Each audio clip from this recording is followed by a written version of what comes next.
निक्कू शर्मा जी गोवर्धन से। श्री हरिवंश गुरुदेव भगवान आपके चरणों में कोटि कोटि प्रणाम।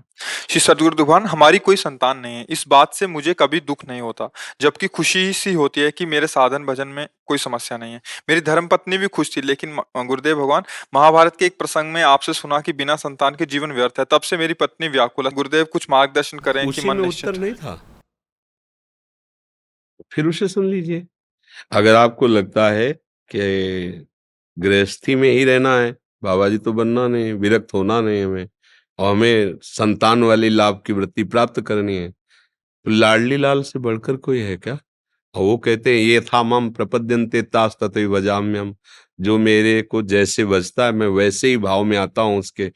वैसे आते तो भगवान ही है संतानों के रूप में, भगवान ही तो सारी मत्ता परतरम नान्यत, मेरे सिवा कोई और है नहीं। तो लाडली लाल के रूप में आपके घर में नहीं है क्या? आप उनको अपना नहीं मानते हैं क्या? फिर आप क्यों चिंतित होते हैं? नहीं नहीं, कौन कौन है? नहीं होना चाहिए ना। अगर विचलित होने वाली बात में आप आएंगी तो फिर आप हमारी बात को समझ ही नहीं पा रहे। अगर बुद्धि से आप धैर्य पूर्वक समझे, देखो, शास्त्र घुमा के सत्य वस्तु को देना चाहता है। जैसे आपके संतान नहीं हुई तो आगे का शब्द क्या लिखा है कि भगवान फिर आपको वैराग्य मार्ग दे रहे हैं कि संसार के राग से रहित होकर दोनों वानप्रस्थ आश्रम को धारण करते हुए भजन करते हुए भगवत प्राप्त कर लो। ये तो बढ़िया चांस मिल गया। इसी बात को आत्माराम ब्राह्मण नहीं समझ पाए थे। उनका अगर पुत्र नहीं है तो फिर हमारी गृहस्थी व्यर्थ है, गृहस्थी व्यर्थ है तो जीवन व्यर्थ है, जीवन व्यर्थ है तो आत्महत्या कर लेते हैं। इस विचार से वो जंगल में गए। तो धर्मात्मा पुरुष थे वो, कोई ऐसे थोड़ी थे। तो जब धर्मात्मा पुरुष कहीं चिंतित होता है तो महात्मा का संयोग करवा देते हैं भगवान। ऐसा शास्त्रों में बहुत जगह देखा गया है। तो एक सन्यासी महात्मा आते दिखाई दिए, तो वो ब्राह्मण घर में जन्मे थे, शास्त्रों का स्वाध्याय किया था, संध्या वंदन आदि करते थे। देखा संत तो उठकर खड़े हुए, प्रणाम किया। प्रणाम मुद्रा से समझ में आ जाता है कि आस्तिक है, तो संतों को केवल श्रद्धा चाहिए। वो बैठ गए और कहा तुम्हारा उदास चेहरा, क्या बात है? उनका भगवान सब कुछ है आपकी कृपा से, संपत्ति है, सब है, पर हमारे संतान नहीं। शास्त्रों में लिखा है संतान के बिना गृहस्थ धर्म अधूरा। फिर बार बार हृदय जलता है कि जीवन व्यर्थ। उन्होंने समझाया कि तुम्हारे भाग्य में 7 जन्म तक संतान का योग्य नहीं। तुम्हारे ऐसे अपराध हैं कि तुम्हारे संतान योग नहीं है। आप लोग ही अपराध कर देते हो, कोई दूसरा नहीं। गर्भ में देखा बेटी, हत्या करा दी। ये जन्म तो कष्ट में जाएगा, अगले जन्म में गर्भ ही नहीं धारण कर पाओगे, गर्भ में ही कोई संतान ही नहीं आएगी। कर लो उपाय, क्योंकि तुमने गर्भ का ही तो नाश किया, भ्रूण हत्या, उसकी तुम्हें जरूरत है नहीं, हटा दिया। कितने ऐसी माताएं बहनें जो ईमानदारी से देखे कितनी गर्भ हत्याएं करवाई। अब आगे जब उनका दंड मिलेगा तो तुम भगवान को कोसोगे। एक तो तुमने अपनी इच्छा से नष्ट किया, लड़की अजान करके या अपने योग्य न जानकर, और एक पैदा होगा योग्य और फिर वो नष्ट होगा। फिर अब अब भोगो। ये सब विधान है, वो जानते नहीं।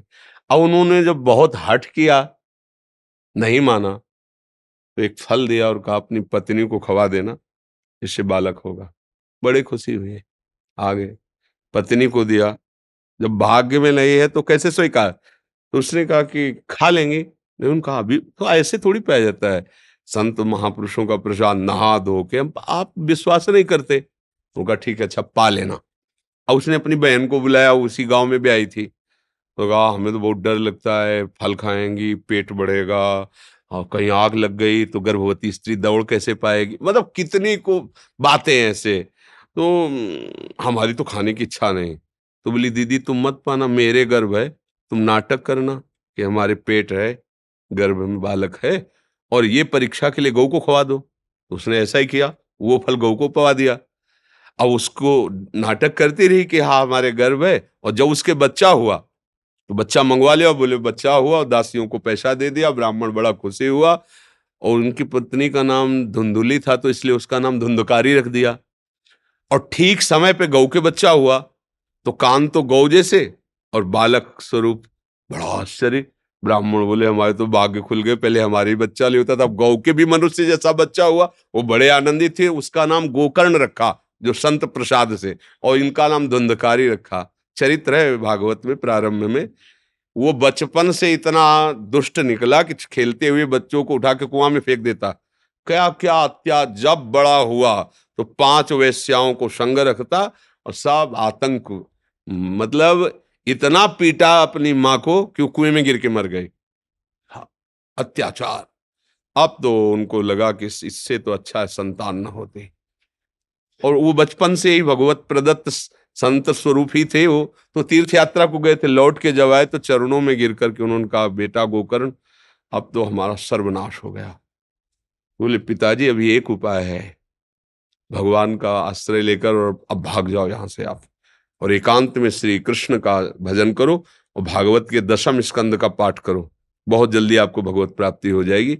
जो श्लोक धर्मम भज सततम त्यज लोक धर्मान उपदेश किया, वो वहां से चले। इस प्रसंग से सीख मिली कि यदि हमारे गर्भ से संतान नहीं है तो नहीं है। अब हम भाव से भगवान को मान लेते हैं, मेरे हैं, वही मेरे माता, वही मेरे पुत्र हैं, वही मेरे पिता हैं, वही मेरे रिश्ते नातेदार, सब हो गया।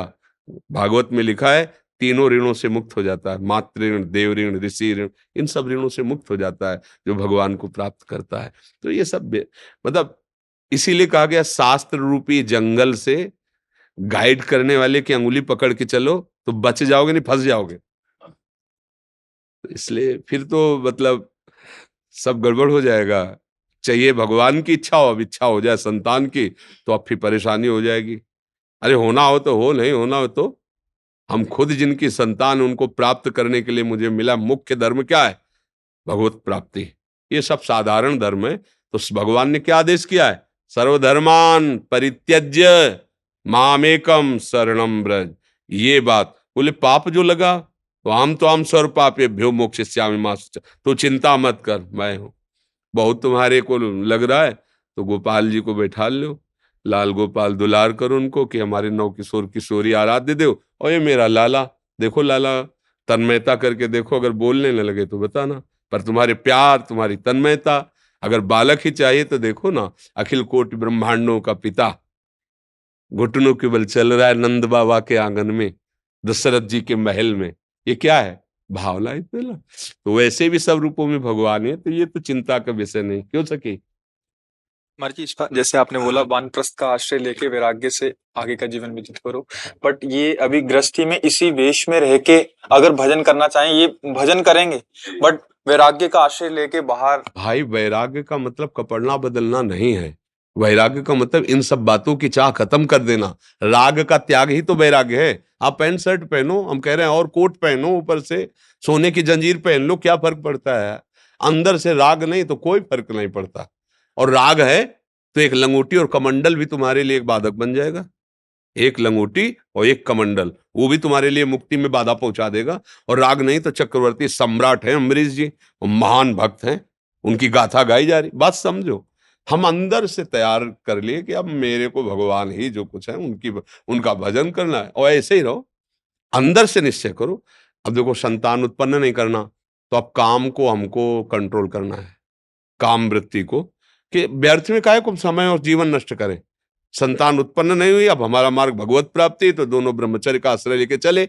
अभी जीवन मुक्त होते जाओगे, एक एक विषय छूटता चला जाएगा। अभी परमहंस हो गए, बाहर से पैंट शर्ट में, अंदर से महात्मा होके, कितनी बढ़िया स्थिति है। समझ रहे ना?